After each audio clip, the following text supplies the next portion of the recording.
Today's guest is retired Chief Master Sergeant John Milor. This is an incredible interview, part 2. You're going to want to buckle up for this one. Let's go. So there's two types of Nephilim, human. Most were giants, not all. Some were animal human hybrids. And that's why we have this whole pantheon of cryptids. Bigfoot, for example, is most likely a Nephilim angel gorilla hybrid, something like that. And he has supernatural abilities from the angelic side. So he could pop in and out of this dimension, and he's really hard to track down. I don't know if they're entirely native to this dimension. They might be really close to it and they just phase in and out. And when they die, they just disappear. There's probably a whole range of beings that I would say are transdimensional beings. They're sort of here, sort of not. I had a friend in Thailand, talked about these creatures that roam around in the Thailand jungle, that they sort of have this horse's head, but this body and these really long arms, and then as the torso. Real quick, check out these statistics. Gold, it's gone up about 81% the past 5 years. The past 12 months, almost 20%.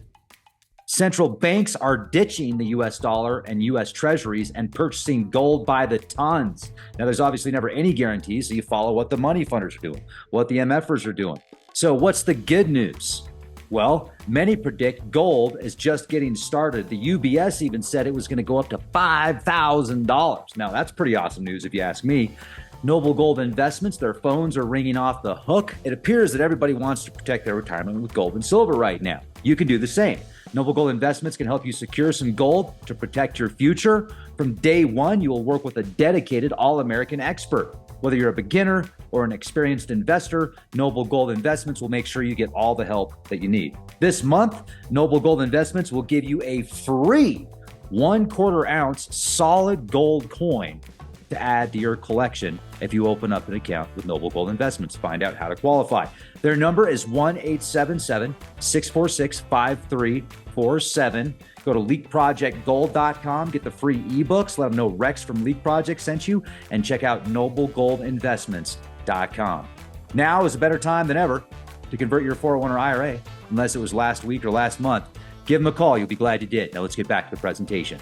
As the torso and the legs go down, then they're like semi-transparent, and the bottom of the legs you can't even see anymore. They're transparent, and they sort of float around. If you piss one off, it becomes fully physical, and it'll attack people, and it's known to kill them. And my friend from Thailand said his brother was attacked by one and almost killed him. Cut them all up. They have these really long claws. And I was like, that's crazy. Here in America, that's just not normal. And he said, yeah, you Americans, you don't believe in anything. You think that your forests and stuff are all perfectly clean and everything, and you don't experience all this kind of stuff, but there is a reality there, and these things are common in Thailand. Like a year later, I had another job where I was a part-time janitor, and I met this lady that she was another part-time janitor, and we were cleaning the classroom at night, and she was from Thailand, right? I said, where are you from? She said, Thailand. I'm like, okay, I've been dying to meet somebody else from Thailand so I could verify something. You're going to think this is probably weird, but I'm into this kind of stuff. I had a friend in high school who told me about these creatures with a horse head. And, if you're kind of quiet and respectful when you go out into the jungle and you happen to see one of those, just be quiet. They'll just keep going. They'll leave you alone. But if you make a lot of noise, you'll piss them off and they could come and kill you. And she's like, oh, yeah, I know what those are. And she gave the name. And I'm like, what? She's like, yeah, they're common. People from Thailand, they know about that. They know what that is. And she said, that's just the beginning. There's other things that are even worse than that. And then she told me about this thing that was an elemental, this black blob, an opaque blob that's sort of like an amoeba. It's larger than a person. It's like maybe 10 feet tall, but they sort of change shape and they just sort of ooze around. They live in the jungle. And if you happen to see one of those, you better run. They're not necessarily like evil, as in having an intent to kill people, but they kill people. They drain energy from the atmosphere, um, so that the Thai people know that if you're in the jungle and you start to feel sleepy, like all of a sudden it hits you, you start getting really drowsy, like almost to the point of passing out all of a sudden, one of those things might be near, and you better run because if they get close enough to you and you're susceptible, you'll just fall over dead. Uh, Suck the life literally right out of the atmosphere. And, these things are in Thailand, she said. And yeah, there's all kinds of creatures that live up in the jungle. And so some of these creatures are native to different dimensions and they're just there. They're part of those areas. But I think a lot of cryptids in general are are Nephilim, and it's particularly the case when they do have this sort of bent toward evil. They want to injure. They're violent, they're chaotic, and they just have this twisted nature where they just don't mean well. And there's a whole range of them. So La Duenda from El Salvador. They also have this thing called the chicken foot lady. I have a very close person that I know that from El Salvador that has this different things. She'd seen a hellhound, for example, a dog with oversized black dog with red glowing eyes. Those are in the jungles in El Salvador. A beautiful looking woman, but with chicken's legs and feet. Like the legs turn into a chicken's legs with the feet of a chicken. But it's like a seductress, like a succubus, and it can seduce men, and it drives them insane. They can't think after that. Uh, Makes people psychotic. Um, and then other areas, leprechauns, fairies, pixies, all these different creatures. But in particular, the ones that are bad, known to be bad, those are cryptids, and they come from this. They date back. The Bible talks about it. They date back to these Nephilim, and these beings used to be worshipped. A lot of them. Baal, for example, the Bible talks about Baal, how the Israelites struggled with this Baal worship on and off. Um, this was a Canaanite god, but he's also mentioned in the Greek legends. So the Canaanite version's called Baal, and he was a man's body with a bull's head. The Greeks referred to this as a minotaur. There probably really was a minotaur, this really massive human body bull-headed creature. And if you've ever had anybody, if you were to just randomly ask somebody, draw a picture of a demon, they would most likely include something with sort of a part human body, some sort of animal attributes on it, bat wings or something like that, and horns are common. And then you got to ask yourself, what is that? That is a humanoid, possibly with some kind of animal type creature, and it has supernatural powers, where the humanoid part is the angelic part and then the animal part. So this is the origin of demons. That was another early question I had. Like, why would God create demon? Doesn't make any sense. It's an entity that exists, so God had to create it, right? A lot of Christians can't even tell you that. I don't know. It doesn't make any sense that God would create them.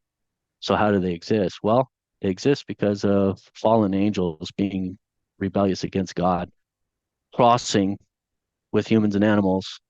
And then when those entities, those physical entities from that reproduction die, their ghosts are demons.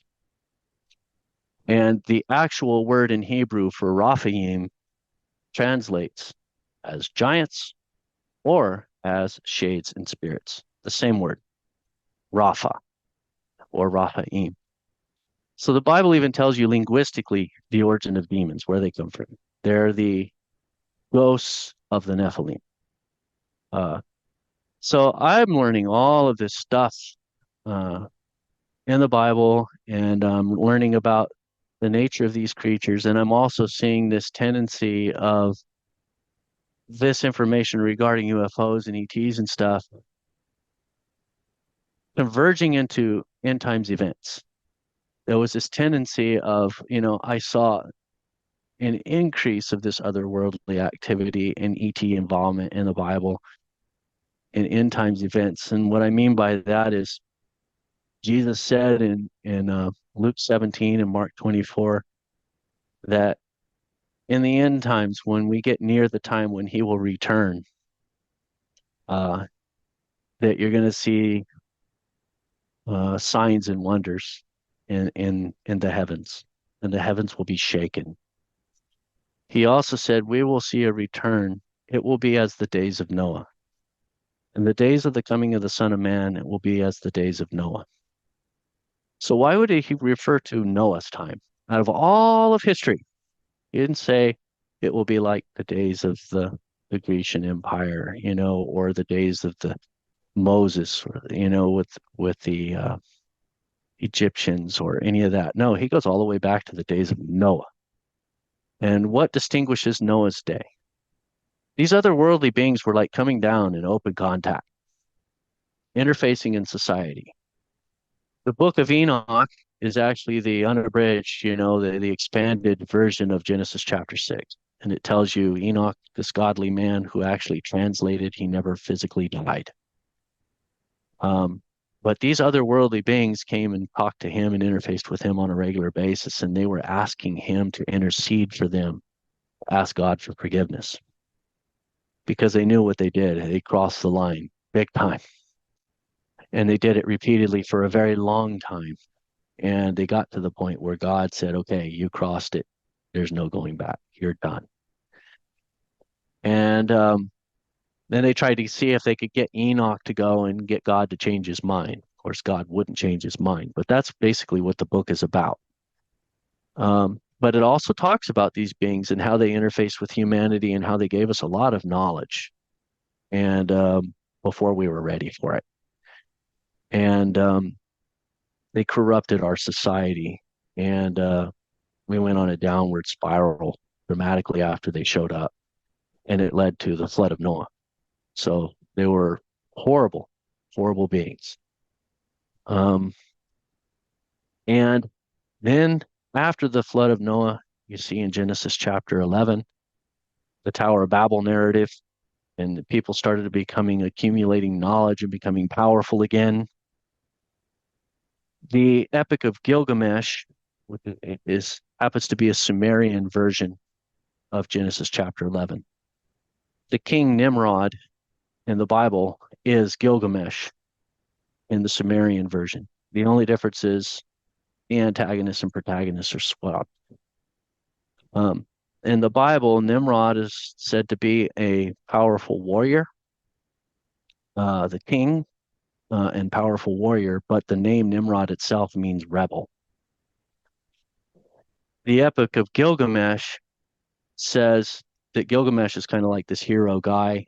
His mother was 2/3 God, so he is literally a Nephilim, according to the Sumerians. The Bible doesn't say that, but you can kind of get that and from his character by just reading it from the Sumerians. The Sumerians said he was building this Tower of Babel to escape the flood if God should bring another flood to wipe them out. So he was still defying God. So his rebellious nature is still apparent. And of course, the Bible says what really happened, God came down and just totally used a type of technology that scrambled their language. So people were broken up into all these different groups where only a few people were understanding each other over here and only a few people were understanding each other over there. And they had all these different languages and nobody could communicate anymore. So they all broke up and dispersed and spread out. And their culture was basically wiped out in terms of, what God did to confuse them and then to slow them down because they were advancing too fast. It was this whole Nephilim stuff happening all over again, and Nimrod was a Nephilim. So even though these Nephilim were all wiped out in the flood of Noah, they came back after the flood of Noah, and that shows again their otherworldly origins. They were not native to Earth. They never were fallen angels coming to Earth, mating with humans. It creates them. And then the promised land was flooded with these giants when the Israelites went in there, and then God empowered the Israelites to overcome them and wipe them out. And they did wipe out most of them, but there are still a few of these, even these giants, there's still a few of them that are left. Um, I happen to know a sniper in the army who shot one. So he was sent to take out Taliban operative, high-level Taliban operative, and while he was um, far away, looking through his scope, looking for the target, he saw what he thought. At first, without the scope, he saw this cave and this guy come out, and he had a bunch of little kids around him, and he had a dog under his arm. And he was walking around, and these kids were kind of following him around, and he was thinking, this is just kind of weird. Wonder why these kids are following around this guy, and why is he carrying that dog? When he looked through the scope, he noticed that they weren't kids, they were adult men. And it wasn't a dog he had under his arm, it was a full-grown cow. It was a man so large, he had an entire cow underneath his arm, walking around with it with one arm. And it was so shocking to him, he basically forgot about the target that he was there to shoot, and he shot that Nephilim with his 50 caliber rifle, but it didn't kill it. It dropped the cow and took off running, and it got away. But he was like scratching his head, like, how the hell could that thing even live through that? He hit it. He was a sharpshooter, and there, take it out a target. Of course, being a giant would have been easier to hit. He said he actually thought he saw a piece of its spine flying, but how could it run? Um, Now my stepbrother was in the Marines during the Gulf War, and his Jeep was hit by a 50 cal round of ammunition. A single round is so powerful, it hit the engine block of the Jeep, and the engine block ripped through the entire Humvee and tore it in half. That's how powerful a 50 caliber round is. This thing took that round and ran. So its Are flesh you has to be convinced? like, Are you convinced on this? I'm convinced. I talked to the guy. He knew details about the military and about being a sniper. I was in the infantry myself. That his story was very convincing. And there's other accounts. You could search it on the internet, the Giant of Kandahar. I know that Uh, story, but let me tell you something, John, about this that. was in Iraq though. So I think that there still are a few Nephilim that are out there that are alive still. That story is like the probably one of the most popular stories about a giant in Afghanistan or something like that in the caves of Afghanistan. Yeah. And it might very well be real. I'm not saying it isn't, but just to put into perspective, like I know somebody that is that made up the same story about that, and he claimed that it was him and he saw it and all this stuff. And then I basically called him out on it, and he admitted later, he's like, "You're right, dude. I made up that story. I saw it on the Oh internet." wow. I'm like, "It's okay, man. Thanks for being honest about it." I Yeah. was, anyway, but yeah. So Yeah. that's This guy fun. called in. He was so I was on a show like this one, and he was one of the callers. He called in, and then I asked him to give me his contact information, and then so he did later on. He gave me other details like what unit he was in, and he verified, no, this was not Afghanistan, this was Iraq, and that he was after a Taliban target, and he was told to keep his mouth shut about it. Um, but yeah, no, he doubled down. He was like, no, this really happened. And I got to the point where I just don't care anymore, and I'll tell people about it, you know? And I asked him if he'd be willing to go on a show with me. And he's like, oh, I'm not really into that. I really don't want to get a whole lot of attention on this. I'm not begging for it, I'm not looking for the attention, but I'm not hiding it anymore. If anybody wants to ask me about it, I'll tell them about it. And I have his email address. So I got details from him and stuff, but he did not give me the impression of somebody who was just making stuff up. And as for the giant of Kandahar, that has a lot of documented evidence. There's multiple people that were there talking about the same thing. Mm. And they had a black ops helicopter come in. They bagged the body up. They took it off somewhere. Nobody ever saw it again. So they were interested in the body, the properties of the DNA and Oh yeah. whatnot. Um, Super so these soldiers, like real things, super soldiers they could possibly create in a lab with oh that yeah, thing. oh yeah. I think I did a lot of research on the bones of the Nephilim also. Um, I think the reason why we don't see these creatures in museums that at one time they probably were. For example, the Golden Museum in Lima, Peru. Back in the 90s when the internet it was young, um, I was searching for giants, information about giants, whatever I could find, and museums associated with the Smithsonian did not have these bones. And there was a whole book written about this with a lot of research. Turns out you can find a lot of museums, especially here in the United States, where archaeologists kept meticulous notes on everything that they found in the digs. And they're talking about these giants. They're called the mound builders. They're all over the United States. Um, Almost every state, they had these mound builders. Um, and these archaeologists were pulling this stuff out, and then they were consolidating this stuff in the Smithsonian. But the Smithsonian had different reasons why they didn't want these things around. They didn't want people to know.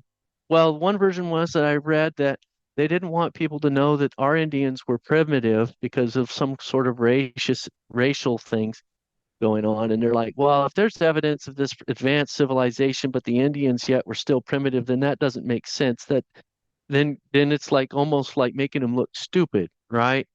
And that they wouldn't be advanced. Why wouldn't they be advanced then? So they just had problem with what they're finding in the archaeological evidence. There's such a discrepancy with these findings. And because they didn't fit with the narrative that was already pushed out, they buried it. And they would pack these giants away into these giant warehouses and stuff like that. That scene in Indiana Jones where he has the Ark of the Covenant, right? And you see the last scene. Oh yeah, we have top scientists looking into it, and they bury it in this warehouse. It's like unfathomably large, filled with who knows what. And you never hear or see anything about that again. They even had a TV series called Warehouse 13 based on the same idea. That's a real thing. The Smithsonian has these massive warehouses where they just put stuff and you never hear about it again.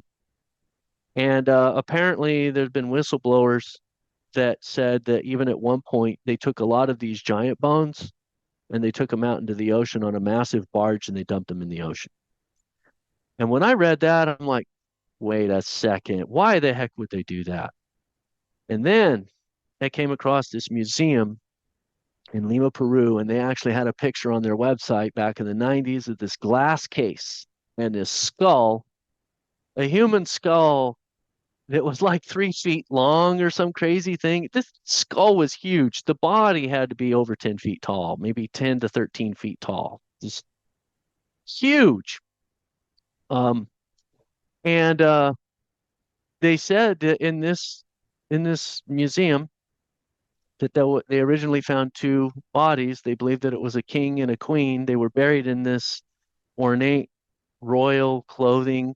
They had a sword and these gloves, um, showing how big the hands were and everything. And they believed that there was a king and a queen, and they may have been worshipped as gods, and that they were like really tall. I think it was like 10 feet tall, something like that. And then after some time, then it was one body, and then it got pared down, and then it was just the skull of one of them. And that's all they had left in the museum. So why they were like, you know, well, take this out and take that out, and now we'll just have a skull. Why would they do that? They didn't say that on their website, but they did actually Honey, have a picture.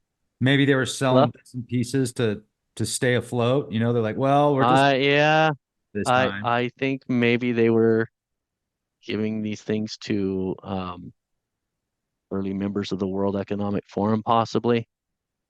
Um, but Claus, where anyway, are you? anyways, there was a skull there. Then I remember I was updating the book. I was going to create a new edition 10 years later. I wanted to verify it, and I'm going through all the links. I went to the Golden Museum. They didn't have that picture on their website anymore. And I'm like, what the heck? These were one of the few where you actually go to the museum, because I was even planning to go there with my pastor who had missionary friends in Lima, in Peru. They were actually at a higher altitude, driving distance from Lima. And so I contacted the curator of the museum and I asked about that skull, and the guy's like, I don't know what you're talking about. We never had anything like that ever. And I just wish I would have done a screenshot to save that website back then, because then I could have sent it to him. And he's like, no, I was a curator back then too. And we There, never had it. there is a Wayback Machine, possibly, that might be able to get that. There's what's called the Wayback Machine. So if you can get the original link, you go to that, you might be able to pull that up. So that would be worth looking into for sure. I don't know the The details. Wayback Machine, huh? Yeah, the Wayback Machine. Look into that because Wow. yeah, Yeah, the guy swore he never saw it. And then, so this got me to researching bones in general. Like, why would they get rid of it? And the Bible has different accounts of bones, like, and it was something that I'd come across in my paranormal research also, that there's something about bones that seems to hold some sort of residual energy of the being that's used to inhabit the bones. Um, there's an account where there was some people with a dead body. They were taking it to a cemetery and they accidentally dropped the body and it rolled into the tomb of Elijah, the Old Testament prophet Elijah.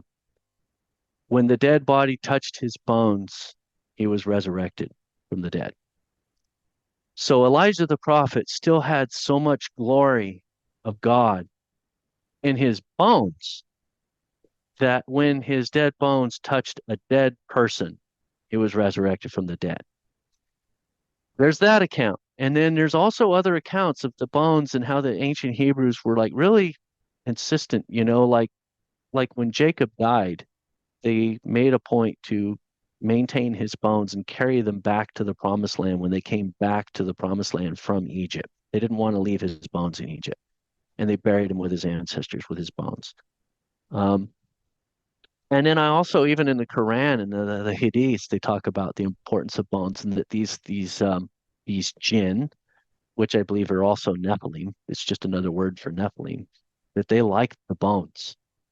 And that Muhammad and his people would sometimes, when they ate food and then there was bones left over, they would leave them out for the jinn. They would make a point not to use them to wipe when they go to the bathroom. It actually literally says that, because they would commonly use bones to wipe their butt. Um, but he said, no, no, no, we want to give these to the jinn, you know, and so that they have something to gnaw on, I guess.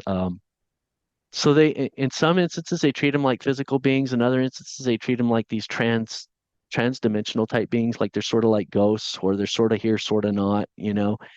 And that's another property about them that kind of aligns them with Nephilim, because Nephilim, um, they can actually die physically, and then they become demons, and then the demons are capable of poltergeist activity.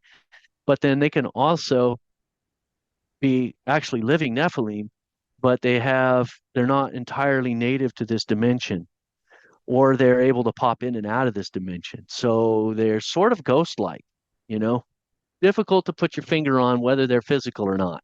And the Nephilim are kind of like that as well. The Bigfoot, like, um, got a crazy Bigfoot story of a personal friend of mine that encountered one that him and his friends were trying to hunt it when he was a kid.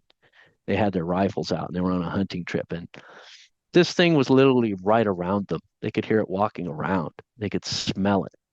And they were like, how can we not see this thing? Um, it raided their camp food supply, grabbed cans of beans and just ripped them in half and ate the contents of the beans. And uh, But yeah, these things are like sort of physical, sort of not. And anyway, when they die, their bones, I'm speculating if a prophet of God has God's glory in him and his bones can still contain that residual energy. What if demons are the same way, but in a bad way? What if they have this demonic energy that's in their bones?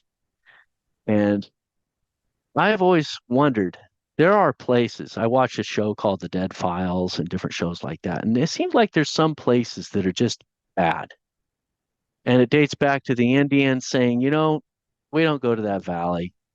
It's bad. Just don't go there. And of course, we in the Western world were like, yeah, it's just fooey. We're gonna go build a whole housing complex on top of that thing. And then people have all these problems, right? And then they send these mediums in there and whatnot, and they're like, oh, this place is just bad. Like, just cut your losses, let go of your house, leave. Um, I bet you that if you were to do some archaeological digging, you might end up finding some Nephilim bones in those areas. And the beings are kind of still, they can have like a range of influence in a particular distance. They can go like only so far from those bones to still have their abilities to do what they can do. But they still have their energy trapped in these bones and they're still there physically. And that's a theory of mine. And if these bones, in fact, still have this residual energy, what would happen if you had a place where you were stockpiling these bones? It would probably be really bad.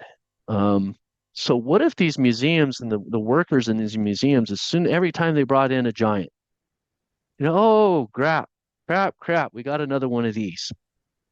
That means I'm going to start having nightmares. That means I'm going to start puking and getting sick, getting nauseated, getting headaches, getting cancer, getting this, getting that. Whenever I just go anywhere near that, I get sick as a dog. And I have these nightmares, poltergeist activity off the charts, all kind of crazy stuff happen in the museum. And these bones are just trouble.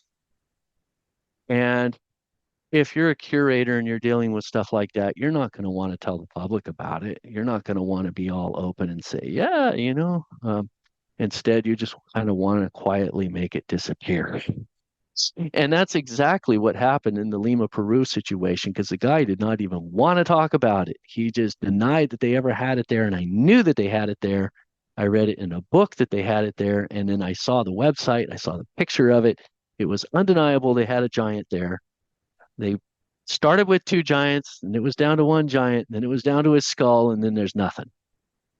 And like, why would they deny it?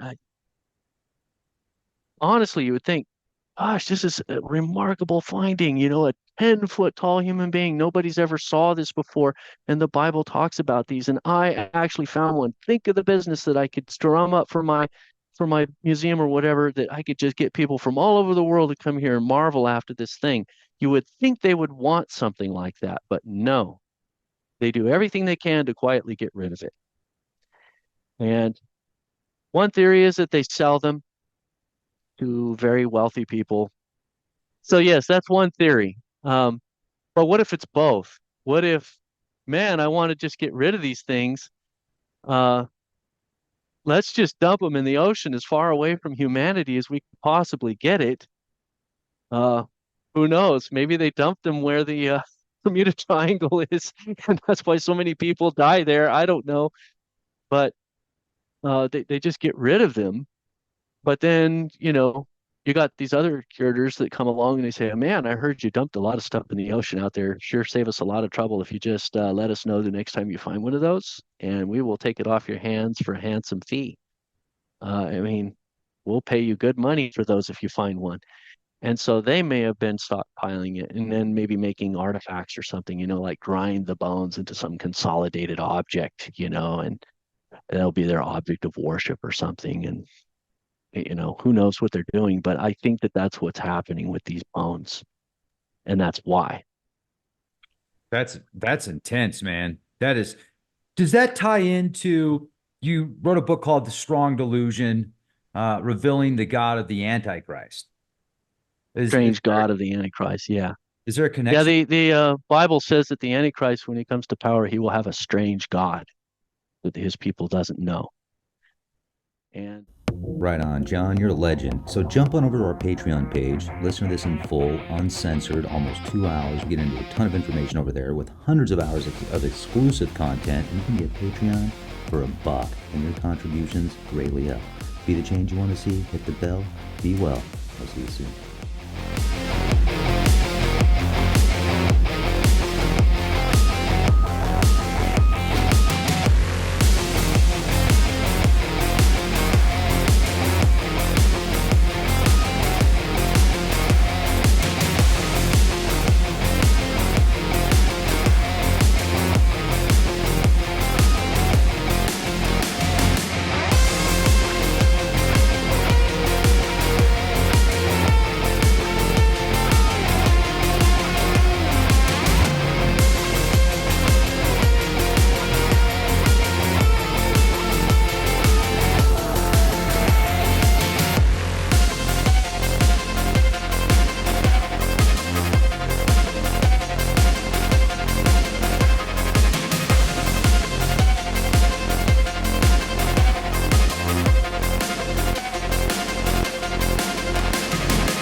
Be the change you want to see.